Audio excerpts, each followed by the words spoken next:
Ok, bonjour à tous. On va faire une vidéo aujourd'hui par rapport au sexe dans la parole de Dieu. C'est un sujet important car beaucoup de gens peuvent être pris par des pratiques qu'ils croyaient mauvaises et qui ne sont en fait pas mauvaises, alors que d'autres choses qu'ils font dans la vie, qui sont des rituels dans leur journée, dans leur semaine et dans leur pratique de vie courante, qui se restreignent, en fait n'ont aucune utilité pour aller au paradis ou ne pas aller au paradis. Le principal, nous dit la parole de Dieu, c'est d'aimer son prochain et d'aimer Dieu. Donc ça, c'est la chose principale. Ce n'est pas les seules choses, bien sûr, car il faut voir tout cela en détail.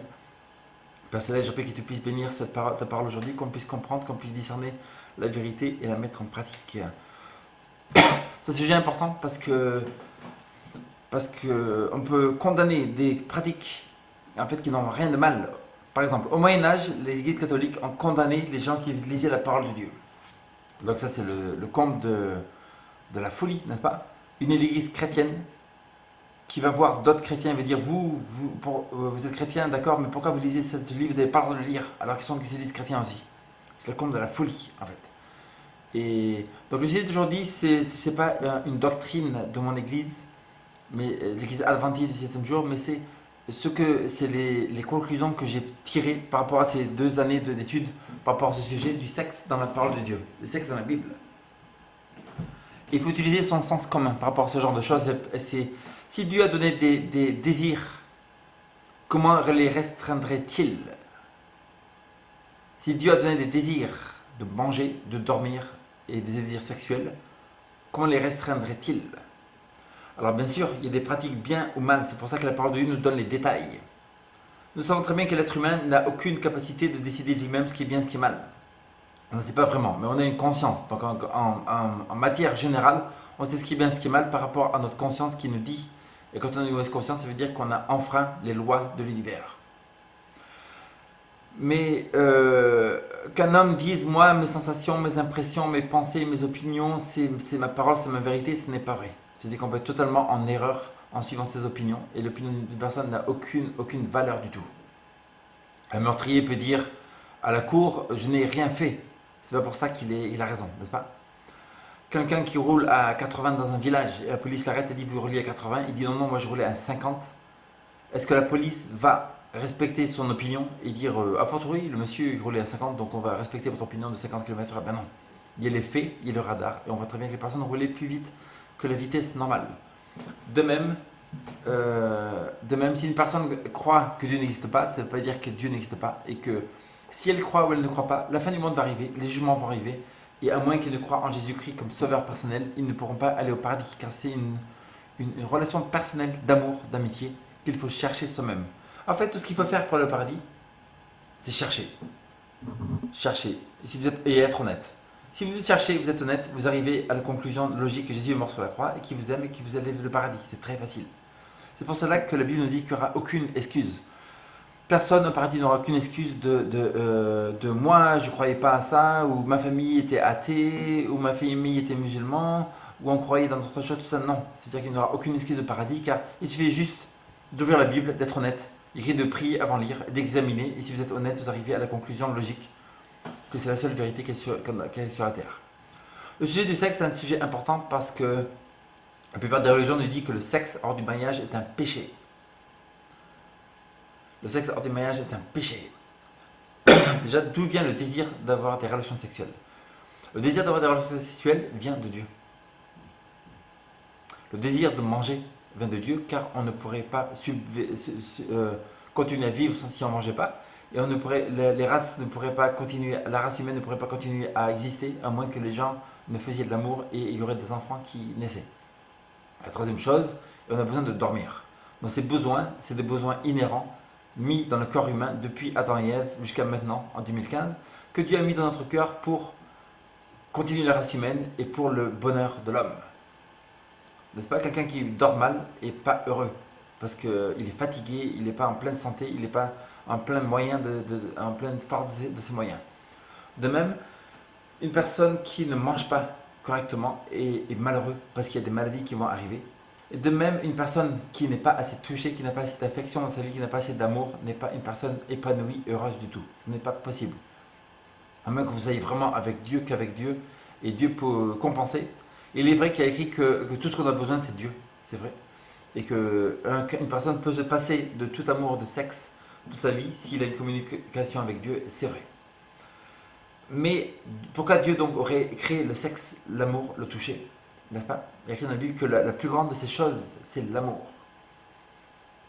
Et le toucher, les gens sont en manque de toucher. Pourquoi Dieu aurait créé le toucher? Que les gens auraient besoin de se toucher les uns les autres. Si Dieu a créé que le fait que les gens ont besoin de se toucher les autres, ça veut dire que c'est un besoin naturel. On voit ça dans les animaux. Tous les animaux se touchent. On voit les singes, ils se touchent, ils se cherchent des trucs dans les cheveux. Les lions, ils se touchent, machin. Les brebis aussi, les vaches aussi, ils se mettent tout autour dans un groupe comme ça. Donc c'est Dieu qui a créé ça. Et c'est le désir de Dieu dans sa création, comme quoi les animaux et les êtres humains se toucheraient. Et c'est un truc naturel. Néanmoins, en fait, moi je pense que la plupart des meurtres, des suicides et des viols viennent des gens qui ne sont pas assez touchés, qui n'ont pas assez d'affection dans leur vie. Quelqu'un qui n'a pas assez d'affection, il peut terminer en violé, meurtre ou alors suicide. Et donc c'est les personnes qui n'en peuvent plus parce que le corps humain, l'être humain a besoin d'être touché souvent. On dit que les gens qui font l'amour 3 fois par semaine sont en meilleure santé, en meilleur système immunitaire que les gens qui sont célibataires. Et les gens qui sont mariés, ils vivent en moyenne de 7 à 10 ans de plus que des personnes célibataires. Ça prouve que le système immunitaire remonte, que les défenses du corps remontent quand la personne est ainsi à un cercle social et quelqu'un avec lequel ils sont intimes pour être en meilleure santé. Mais qu'est-ce que nous dit la parole de Dieu donc là-dessus? Parce que la plupart du temps, on a entendu dire dans la Bible que la fornication est un péché et le sexe de mariage ne peut pas être accepté du tout. Déjà, est-ce que le mot fornication veut dire sexe hors du mariage? Nous voyons ici dans un dictionnaire la définition qui nous dit pornéa, c'est 4202 dans le dictionnaire la concordance Strong, 4202. Pornéa, c'est fornication. Là, c'est en grec ici. L'écrit, c'est un féminin, un nom féminin. Pornéa, fornication, c'est idolâtrie. Définition directe, fornication, c'est donc idolâtrie. Idolâtrie, prostitution spirituelle. Prostitution spirituelle, idolâtrie, c'est les deux mots. Mot d'origine, c'est-à-dire prostitution spirituelle, tomber dans la prostitution, etc.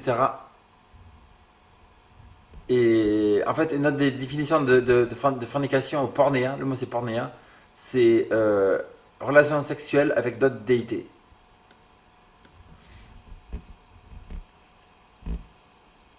Et donc, est-ce que c'est un péché ou pas? Donc le mot, il vient du mot, le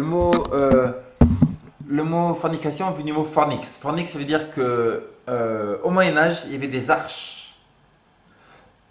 Une arche, c'est une entrée d'une maison, et cette arche, c'est une fornix. Et les prostituées à Corinthe ou dans d'autres villes d'où l'apôtre Paul a écrit se tenaient dans les fornix.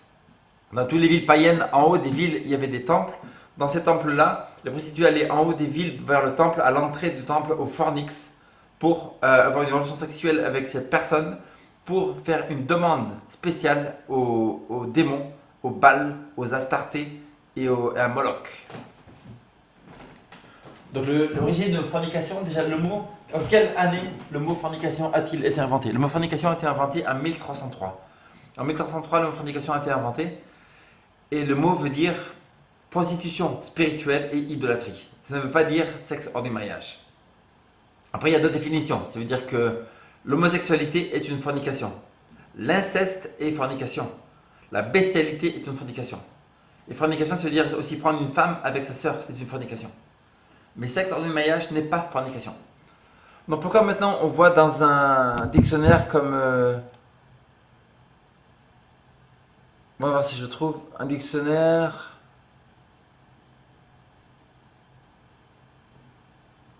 Les nouveaux dictionnaires nous disent que ce serait sexe hors du mariage. Néanmoins, ce n'était pas la définition... Voilà. Ce n'est pas la définition originale. Il y a écrit... La définition de fornication dans le dictionnaire c'est The American Heritage Dictionary. Il y a écrit, 4e édition, fornication, c'est une relation sexuelle entre deux partenaires qui ne sont pas mariés l'un à l'autre. Donc ça c'est la définition du 20e siècle. Mais savoir qui c'est qui a changé la définition d'un mot? C'est l'homme. Ça veut dire que c'est une définition humaine. Le mot à l'origine, vous ne pouvez pas dire ça. Le mot à l'origine veut dire prostitution et idolâtrie. Le mot fornication veut dire ici de fornix, donc c'est l'arche.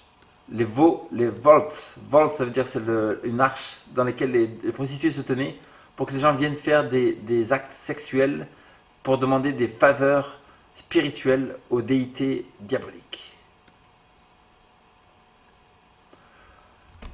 Donc si un mot change, Dieu ne change pas, n'est-ce pas? Il est écrit dans la parole de Dieu dans Psaume 119, ta parole est scellée dans le ciel pour toujours. Donc si des gens font des nouvelles traductions de la Bible, qui changent à gauche, à droite, ça veut dire que la parole de Dieu, la King James Version, elle est scellée dans le ciel pour toujours, elle ne change pas. C'est pour ça que les gens ont des difficultés avec les définitions des mots. Il y a écrit dans la Bible, you have respect to him who has the gay clothing. Tu as le respect à celui qui a l'habit homo, joyeux. Mais le gay clothing, en 1711, où la Bible a été écrite, ça voulait dire l'habit heureux. Gay, c'est la définition du mot a changé. Mais la Bible qui a été écrite en 1611, celle-là. Ça veut dire que si le mot fornication est dans cette Bible, il faut utiliser l'origine, la définition du mot qui existait avant que ce livre soit écrit. N'est-ce pas? C'est-à-dire que quand on voit le mot fornication dans la Bible, on ne peut pas utiliser la définition du mot du XXe siècle car cette définition n'existait pas quand la Bible était écrite. La définition du mot fornication dans la Bible, c'est celle qui vient de 1303 où le mot a été inventé, qui veut dire prostitution spirituelle et idolâtrie. Maintenant, on va commencer. Donc, pourquoi la plupart des chrétiens croient que la fornication est le péché hors de mariage est un péché? On va dans Matthieu chapitre 5, versets 28 et 29. 27 et 28. Vous avez entendu dire qu'il a été dit, tu ne commettras pas d'adultère.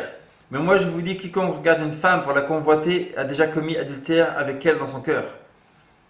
Donc là les gens te disent, regarde, on ne peut pas regarder une femme pour la convoiter, car tu as commis un adultère.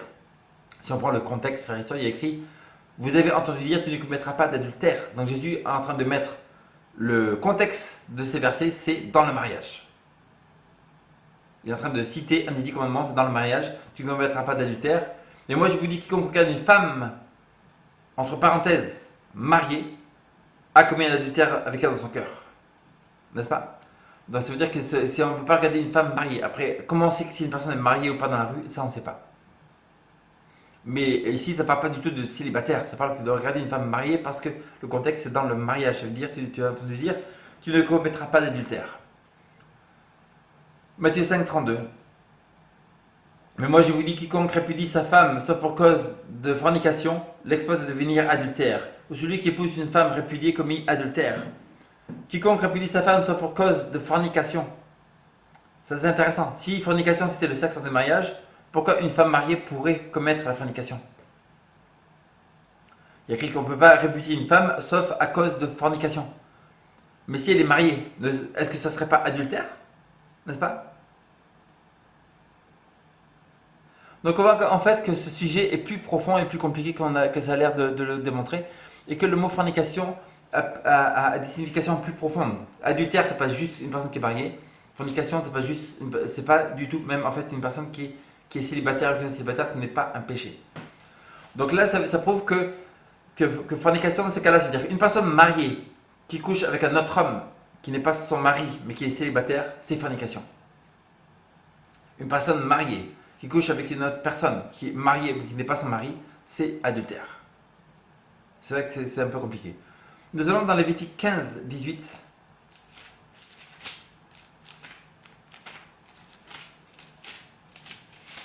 Il nous est dit, si un homme a des rapports sexuels avec une femme, ils se laveront et seront impurs jusqu'au soir. Si un homme, nous disons que vous êtes Dieu, vous voulez dire aux gens de ne pas avoir de sexe du tout hors du mariage, est-ce que vous diriez si un homme, et en fait dans la Bible, dans le King James, c'est écrit quand un homme a des relations sexuelles avec une femme. Si c'était mal d'avoir du sexe hors du mariage, Dieu ne dirait jamais ça. Dieu aurait dit, un homme et une femme ne peuvent jamais avoir des relations sexuelles hors du mariage. C'est ce qui serait dit. Néanmoins, Dieu dit, quand un homme couche avec une femme avec laquelle il n'est pas marié, ils se laveront, prendront une douche et seront impurs jusqu'au soir. Donc ça, c'est la définition biblique. Verset d'après, la femme qui aura un flux de sang qui coule de son corps restera 7 jours dans son imposition menstruelle. Quiconque la touchera sera impur jusqu'au soir. De l'impureté, ce n'est pas un péché, mais c'est quand même une impureté. Ça veut dire qu'une femme qui a ses règles, elle est impure. Elle ne peut rien y faire, elle a ses règles. On touche un corps mort ou un animal mort, on est impur. C'est par rapport à ce que nous disait le livre de Lévitique. Donc là, un homme qui couche avec une femme, ce n'est pas un péché, mais c'est une impureté. Ils se laveront et seront impurs jusqu'au soir. Nous avons Hébreux 9, 22 qui nous définit tout ça. Hébreux 9, 22. Et ça, c'est une clé. La clé pour comprendre tout ce sujet, c'est qu'il nous dit: selon la loi, presque tout est purifié avec du sang. Et sans effusion de sang, il n'y a pas de pardon. Sans que le sang coule, il n'y a pas de pardon de péché. Ça veut dire que tout péché, dans l'Ancien Testament, devait avoir le sang qui coulait. On voit l'exemple d'un enfant qui insulte ses parents et qui désobéit ses parents. Il est tué, le sang est coulé parce qu'il a rompu les 10 commandements. Or, une personne qui vole dans l'Ancien Testament, le sang devait couler. Une personne qui mentait, le sang devait couler. Ou alors devait apporter un animal au temple. À chaque fois qu'il y a péché, il y a l'effusion de sang. À chaque fois qu'il y a péché, il y a effusion de sang dans l'Ancien Testament. Et on voit que dans Lévitique 15, 18, il n'y a pas effusion de sang. Quand un homme couche avec une femme, il se lavera et sera impur jusqu'au soir. Donc ce n'est pas un péché. Sans effusion de sang, il n'y a pas de rémission de péché. Et on voit bien ici, si un homme a des rapports sexuels avec une femme, quand un homme a des rapports sexuels avec une femme, ils se laveront et seront impurs jusqu'au soir. C'est quand ça arrive. Dieu va dire, quand ça arrive, eh ben, prenez des douches. On a pareil dans Deutéronome 22. On a 3 exemples. Deutéronome 22, premier et deuxième exemple, la fille est déjà prise. Elle est prise par quelqu'un, mais un mec couche avec elle, ils sont tués. Troisième exemple, la fille est célibataire, l'homme couche avec elle, ils ne sont pas tués, il n'y a pas effusion de sang. Ce qui prouve encore que Dieu fait une distinction très claire entre les gens qui sont mariés, les gens qui sont betrothed qui sont déjà engagés, et ou les célibataires. 2 choses très différentes pour Dieu, parce qu'en fait, les 2 premiers cas, ils sont tués. Le 3e cas, il n'y a rien du tout. On va lire tout ça. Deutéronome chapitre 22, verset 13. Si un homme qui a pris une femme va vers elle et ensuite ne l'aime pas, c'est autre chose. On préférera plus tard. C'est le verset.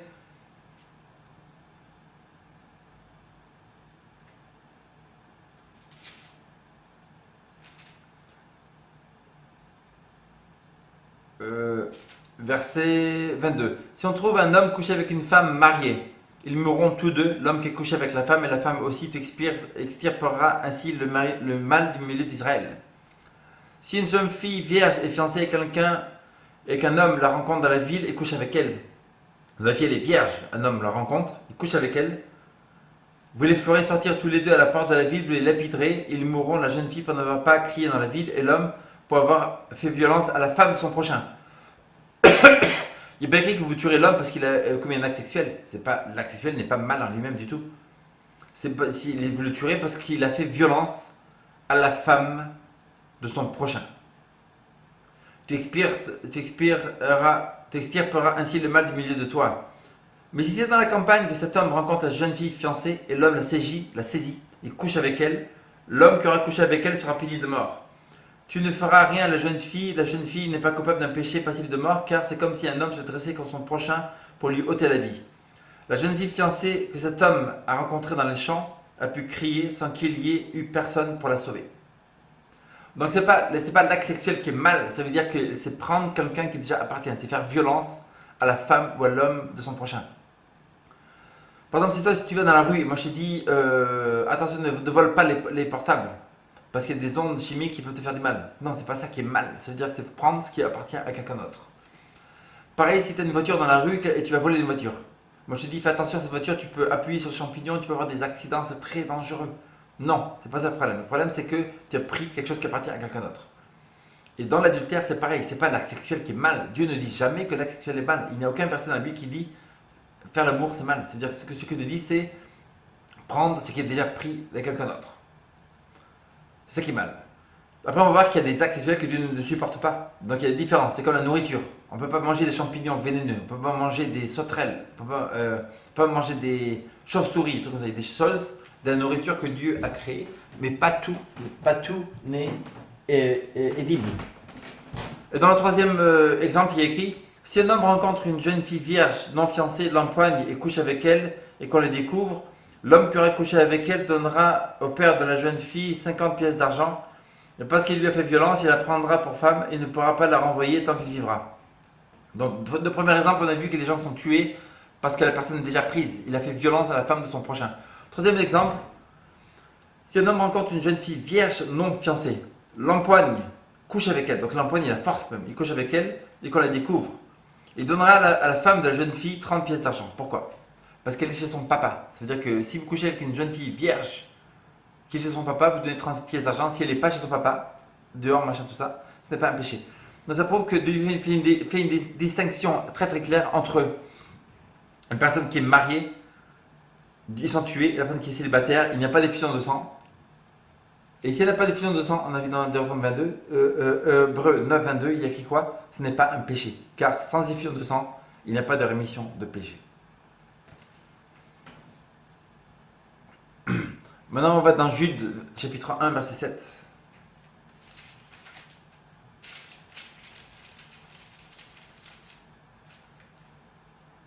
De même, Sodome et Gomorrhe et les villes voisines qui se livrèrent à la même manière à la débauche et la recherche des unions contre la nature sont donnés en exemple soumises à la peine d'un feu éternel.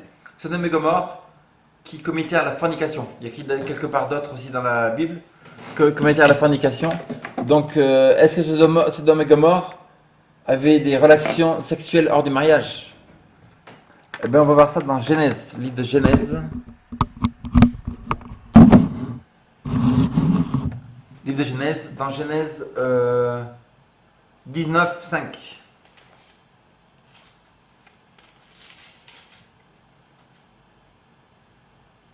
Ils appelèrent Lot et lui dirent: où sont les hommes qui sont entrés chez toi cette nuit? Fais-les sortir vers nous pour que nous les connaissions. Les gens de Sodome et Gomorrhe, ils ont dit à Lot: fais sortir ces hommes, on veut les connaître. On ne veut pas leur dire bonjour seulement, on veut leur mettre dans le cul. N'est-ce pas? Et donc c'est ça. Et Juge chapitre 1, verset 7 nous dit que c'est fornication. Ils commettaient la fornication. Est-ce que c'est sexe de mariage? Non, c'est homosexualité. On a 1 Corinthiens chapitre 7, verset 2. Passant ce que vous m'avez écrit, il est bon pour l'homme de ne pas toucher de femme. Il est bon pour l'homme de ne pas toucher de femme. Paul nous dit, verset 1, toutefois à cause des occasions d'inconduite, que chacun ait sa femme, que chaque femme ait son mari. Quand Paul dit des occasions d'inconduite, ça peut aussi parler d'un célibataire qui couche avec une femme mariée, n'est-ce pas? Mais ici il y a écrit que il est bon pour l'homme de ne pas toucher de femme. Donc il y a des gens qui disent, regarde, il y a écrit ici, il est bon de ne pas toucher de femme. L'explication se trouve dans verset 22, qui nous dit, 26. Voici donc ce que j'estime bon à cause des calamités présentes. Il est bon à l'homme d'être ainsi. Donc, dans ce chapitre-là, Paul n'est pas en train de parler dans la condition générale, mais Paul est en train de dire que, à cause de la persécution présente que vous avez à Corinthe, je vous conseille de ne pas toucher de femmes, à cause de la grande persécution. Ce n'est pas un commandement général pour tout le monde, c'est juste à cause de la persécution présente.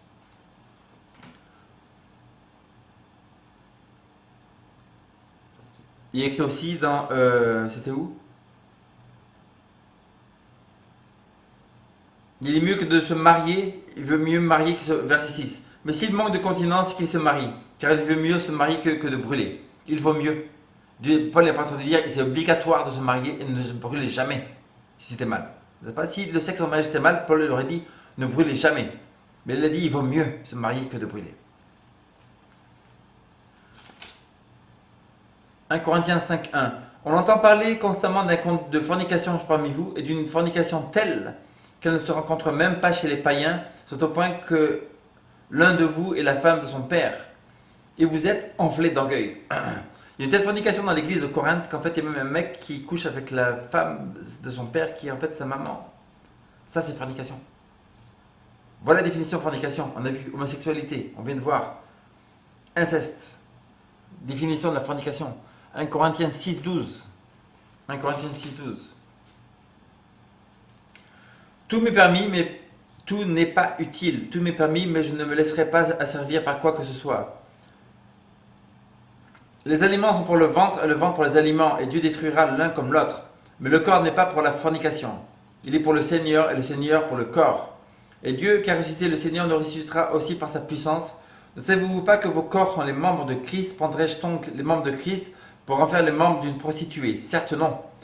Ne savez-vous pas que celui qui s'attache à la prostituée est un seul corps avec elle? Car il est dit, les deux deviendront une seule chair.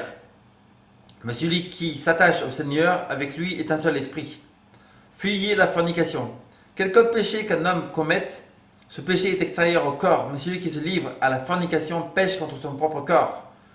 Ne savez-vous pas que votre corps est le temple du Saint-Esprit qui est en vous, et que vous avez reçu de Dieu, et vous n'êtes pas à vous-même? Vous avez été racheté à grand prix. Glorifiez donc Dieu dans votre corps, et dans votre esprit qui appartiennent à Dieu. Donc là, les gens ils disent, regarde, il écrit, fuis la fornication. On a vu que la fornication n'est pas le sexe hors du mariage. Et on voit aussi qu'il y a écrit, fuis la fornication. Mais comment ça pourrait être le sexe hors du mariage, alors que Paul nous dit, prendrais-je les membres de Christ pour en faire les membres d'une prostituée? Donc, c'est pas en train de parler de sexe hors du mariage du tout, parce que Paul fait la relation entre prostituées. Il parle du temple aussi. Du temple. Pourquoi Paul parlait du temple en 1 Corinthiens chapitre 6? Il écrit, ne savez-vous pas que votre corps est le temple du Saint-Esprit? Pourquoi? Parce qu'il est en train de parler aux Corinthiens, frères et sœurs. Les Corinthiens, en fait, allaient dans les hauts des montagnes. Même les chrétiens de l'église de Corinthe allaient en haut de la ville, à la fornix, à l'arche, voir une femme, il y a écrit prostituée, et qui est dans le temple des païens. Et là, Paul est en train de faire une distinction entre le temple de Dieu et le temple qui n'est pas de Dieu. Et les chrétiens allaient là-bas faire des actes sexuels avec ces femmes pour adorer et demander de l'aide à des démons, n'est-ce pas? Et là, Paul est en train de dire, ne savez-vous pas que vos membres sont les membres de Christ? Prendrais-je donc les membres de Christ pour en faire les membres d'une prostituée? Donc Paul est en train de dire, pourquoi aller voir une prostituée pour faire la fornication? Fuyez la fornication. Fuyez l'acte sexuel avec une prostituée spirituelle en haut de la ville pour avoir des bénédictions de Satan. C'est ça que Paul est en train de dire. Certainement, ne savez-vous pas que celui qui s'attache à une prostituée spirituelle pour faire des actes sexuels pour le diable est un seul corps avec elle? Car il est dit, les deux deviendront une seule chair. Mais celui qui s'attache au Seigneur est un seul esprit. Fuyez la fornication, fuyez l'acte sexuel avec des prostituées spirituelles pour faire des actes aux démons. Quiconque est de votre corps, ne savez-vous pas que votre corps est le temple de cet esprit? Il est en train de parler du temple de Dieu. Et pour faire la corrélation contre de pas aller au temple des païens. Qui est en vous et que vous avez reçu de Dieu et que vous n'êtes pas à vous-même. Vous avez été racheté à un grand prix. Glorifiez Dieu, donc Dieu dans votre corps et dans votre esprit qui appartiennent à Dieu. Donc en fait, ça ne parle pas du tout de sexe hors du mariage, ça parle de sexe avec les prostituées dans les arches, dans les fornix, dans les hauts des montagnes de Corinthe pour adorer le diable. Nous avons 1 Corinthiens 10, 8. 1 Corinthiens chapitre 10, verset 8 qui nous dit: ne nous livrons pas à l'inconduite, à la fornication, comme certains d'entre eux sont livrés, de sorte qu'il en tomba 23 000 en un seul jour. Là, tu pourrais dire, regarde ça bien. Dans l'Ancien Testament, il y a le peuple d'Israël, ils ont commis des fornications avec les filles de Moab, et Dieu en a tué 23 000 en un seul jour. Ben, allons voir, ça se trouve dans Nombre 25, verset 1 à 3. Nombre 25, verset 1 à 3. Il est dit: Israël demeurait à Chittim, et le peuple se mit à se livrer à la débauche, à la fornication avec les filles de Moab. Elles invitèrent le peuple au sacrifice de leur Dieu, et le peuple mangea et se prosterna devant leur Dieu. Israël s'accoupla avec Baal-Péor, et la colère de l'Éternel s'enflamma contre Israël. Donc le but, c'est pas juste un acte sexuel, c'est qu'en fait, les filles de Moab ont dit à tous les mecs d'Israël: regardez, venez vous accoupler avec nous sexuellement, mais adorez nos dieux en même temps, en faisant cet acte sexuel. Ce n'est pas l'acte sexuel qui est mal, c'est que les gens d'Israël ont allé adorer Baal-Péor, des divinités païennes, par l'acte sexuel. Et c'est là que la colère de Dieu s'est enflammée contre eux. On le relit. Israël demeurait à Chittim, et le peuple se mit à se livrer à la débauche, à la fornication avec les filles de Moab. Elles invitèrent le peuple au sacrifice de leur Dieu, et le peuple mangea et se prosterna devant leur Dieu. Israël s'accoupla avec Baal-Péor, pas avec les femmes. Enfin, Dieu est en train de dire que Israël fit l'amour avec la divinité païenne Baal-Péor. Israël fit l'amour avec la divinité païenne de Baal-Péor. Et la colère de Dieu s'enflamma contre Israël. L'Éternel dit à Moïse, prends tous les chefs du peuple et fais-les pendre devant l'Éternel en face du soleil, afin que la colère ardente de l'Éternel se détourne d'Israël. Pourquoi Dieu dit à Moïse de pendre les gens? C'est un truc de fou. Imagine-toi, Dieu va dire aux gens de prendre une corde. Dieu dit à Moïse, va prendre une corde. Tous ces gens-là qui ont commis cette chose, tu les mets devant des arbres, tu prends des cordes, tu les pends et tu les tues. La question, pourquoi Dieu a dit devant le soleil? L'Éternel dit à Moïse, prends tous ces chefs des peuples et fais-les pendre devant l'Éternel en face du soleil. Pourquoi? Parce que Baal Péor, c'était le dieu soleil, de Sun God. Relation, maintenant on peut mettre en relation avec le dimanche, que ces gens-là adoraient le dieu soleil. Et les gens qui adorent le jour soleil aussi seront détruits par la parole de Dieu, le dimanche. Donc le vrai jour de Dieu, c'est le sabbat, le 7e jour de la création qui est éternelle. Moïse dit aux juges d'Israël que chacun de vous tue ceux de ces gens qui se sont accouplés à Baal Péor. Accouplés avec des femmes? Non, accouplés avec Baal Péor. Et voici qu'un homme d'Israélites vint et amena vers ses frères une Midianite sous les yeux de Moïse et sous les yeux de toute la communauté des Israélites, tandis qu'il pleurait à l'entrée de la tente de la rencontre. À cette vue, Phinehas, fils d'Éléazar, fils du sacrificateur Aaron, se leva du milieu de la communauté et prit une lance dans sa main. Il suivit l'homme d'Israël à l'intérieur de sa tente, il les perça tous les deux, l'homme d'Israël ainsi que la femme au bas-ventre. Un homme d'Israël est en train de marcher dans la rue, main dans la main, avec cette fille midianite. Ce qui s'est passé, c'est ça, c'est que Israël était au bord de Canaan, au bord du pays de la promesse. Pendant 40 ans, ils ont tourné dans le désert. Ils étaient dans une plaine. En haut, il y avait une montagne. De là, de cette montagne, les filles de cette ville ont dit, pour pas qu'ils nous prennent d'assaut, tout ça, qu'est-ce qu'on va faire? On va les laisser séduire. Et les gens de la ville ont fait descendre toutes ces filles dans la vallée. Et en fait, ce qui s'est passé, c'est qu'ils sont restés plusieurs jours dans les campements, dans les tentes, tout ça. Et on voit ce mec qui tient la main dans la main d'une fille qui est en train de descendre.